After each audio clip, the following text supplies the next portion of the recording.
Bonjour, donc ça me fait plaisir aujourd'hui d'amorcer la 3e capsule des trucs culinaires. Donc je suis Charlotte Giraudet, nutritionniste.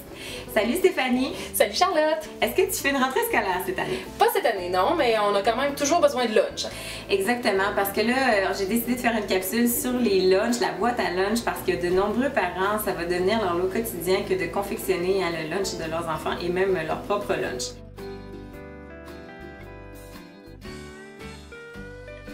Donc, qui dit lunch, dit repas équilibré. Qu'est-ce que devrait contenir un repas équilibré, selon toi? On parle souvent des groupes alimentaires, donc j'imagine que c'est apporter de la variété dans la boîte à lunch. Également. Donc, dans le fond, ce qu'on veut, c'est avoir au moins 3 des 4 groupes alimentaires au sein même du repas. Est-ce que tu peux nous rappeler les groupes alimentaires, Charlotte? Donc, on a les fruits, on va avoir les légumes, les produits laitiers, les fameux produits céréaliers, ainsi que les viandes et substituts. Donc, qui dit lunch, dit 2 grands classiques, les sandwichs et les salades.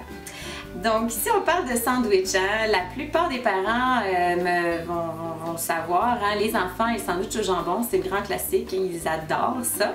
Mais comment on fait pour amener un petit peu plus d'éléments nutritifs au sein de leur lunch? Donc, je vous répondrai que c'est davantage la source de protéines qu'on va être amené à varier qui va être intéressante. Par exemple, pour remplacer le jambon, on pourrait utiliser du thon en conserve, on pourrait utiliser des œufs. Ça pourrait être aussi être du végé pâté ou du tofu mariné. Donc, de ne pas hésiter justement à varier la source de protéines. Et oui, de temps en temps, faire un sandwich au jambon, il n'y a pas de souci, mais c'est simplement qu'il faut amener un petit peu plus de variété.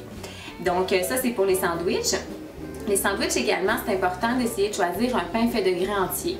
Pourquoi? C'est qu'il va être plus élevé en fibres, donc ça va permettre d'avoir un petit peu plus, d'être mieux soutenu finalement, d'être rassasié un peu plus longtemps. C'est meilleur au goût aussi, je trouve. Oui, aussi, moi je trouve en tout cas personnellement.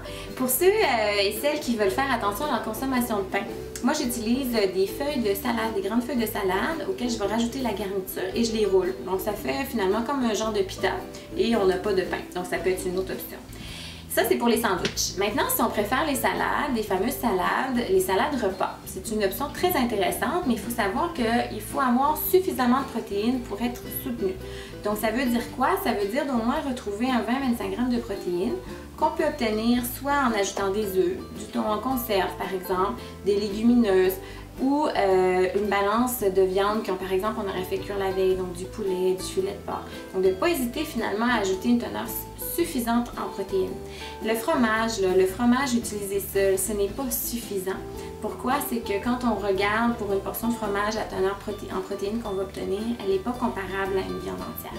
Donc c'est préférable d'essayer de varier les sources de protéines et d'utiliser le fromage comme un complément de sa recette là, pour donner un petit goût supplémentaire à sa salade.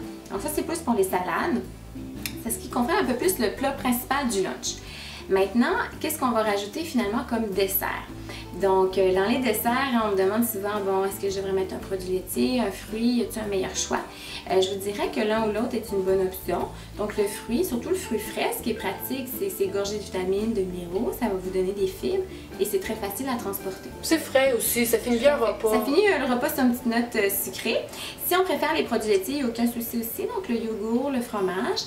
Savais-tu d'ailleurs, le fromage permettait de diminuer le potentiel de caries? Ah, je savais pas ça. Oui, déterminer son repas sur une petite note avec un morceau de fromage permet justement de diminuer le potentiel de caries parce que dans le fromage, il y a des minéraux, notamment le calcium, le phosphore, qui permettent de protéger notre dent. Donc, c'est un bon petit truc. Et puis, ça nous permet également justement de consommer davantage de produits laitiers. Il faut savoir, j'ai parlé aussi des yogourts. Donc, les yogourts, une portion de yogourt, normalement, c'est 3/4 de tasse finalement. Donc, si on consomme un petit yogourt individuel, qu'est-ce qu'on retrouve souvent dans les lunchs? Il faut savoir que c'est une demi-portion. Donc, on peut aller jusqu'à 2 sans problème. Ah, ok. Intéressant. Oui. Donc, au niveau des lunchs, par rapport à la politique alimentaire de nombreuses écoles, ce qu'il faut savoir, c'est davantage sur les noix, les arachides. Donc, il va y avoir... les gens vont faire un peu plus attention. Donc, les fameuses barres de céréales, c'est pas la meilleure option à donner dans les collations. Je vous dirais que pour les collations, ce qui peut être sympathique, il y a les rouleaux de fruits, il y a les fruits frais, ou il y a encore une fois le fromage, comme un petit babybel, un ficello. Ça permet quand même de combler un petit creux. Et à ce moment-là, au niveau des politiques alimentaires de l'école, ça devrait convenir. Donc, est-ce que tu te sens outillée, Stéphanie, pour faire des lunchs? Ça donne plein d'idées pour la rentrée. Ça donne... Donc, ça m'a fait plaisir et puis je vous souhaite une rentrée sans soucis, sans tracas. Si vous avez besoin de suggestions de recettes, je vous invite à aller voir les recettes du magazine 515. Je suis leur chroniqueuse nutrition et vraiment, à chaque mois, là, ils mettent des belles recettes en ligne qui nécessitent peu de temps et seulement 5 ingrédients.